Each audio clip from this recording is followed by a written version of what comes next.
gawin mo na ang dapat mo gawin.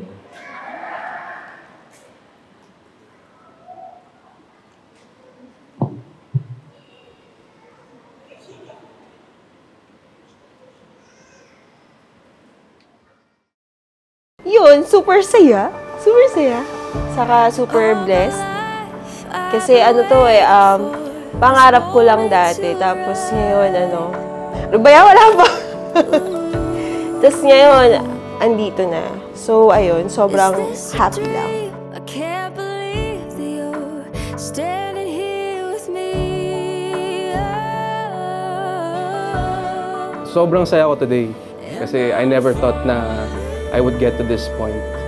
And this is something unexpected for me. So yung sayang nararamdaman ko is unexpressible. It's beyond the words that I can say. Parang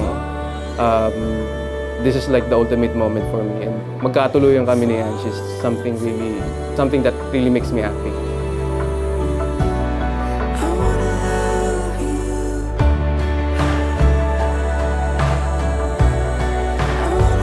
Ang nagustuhan ko sa ugali ni Mir is sobrang siya, family-oriented.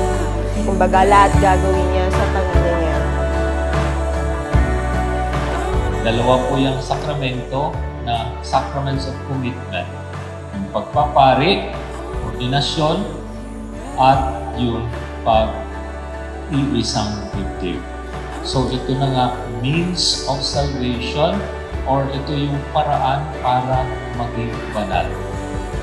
So si Yumir at si Ange ngayon ay tatanggapin nila ang sakramentong iyon.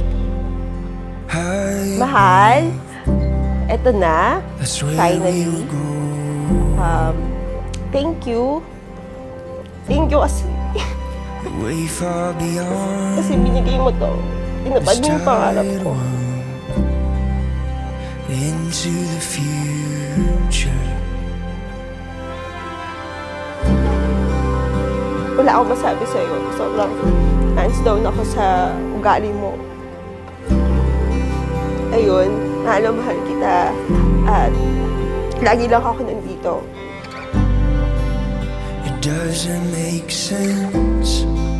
So why should we stay? You are with me. I hope you stay that way. Stay strong, stay firm, and then kapit lang. Kasi alam ko malalampasan natin ng pagsubok. And then always smile. Always smile in front of challenges. Kasi we got this.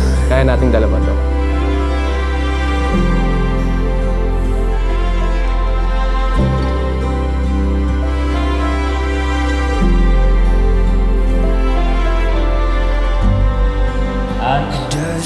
Sumasang-ayon ka ba na maging asawa ng Yumir na narito ngayon, alinsunod sa batas at mga alituntunin ng ating banal na simbahan? Opo, Father.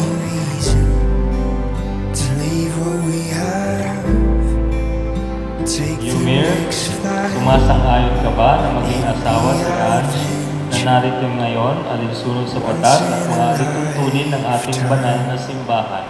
Opo, Father.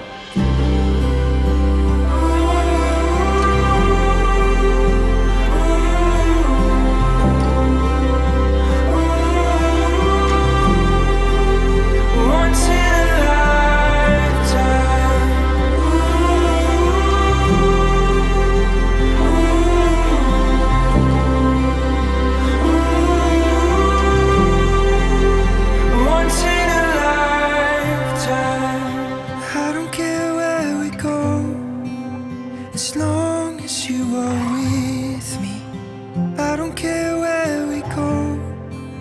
As long as you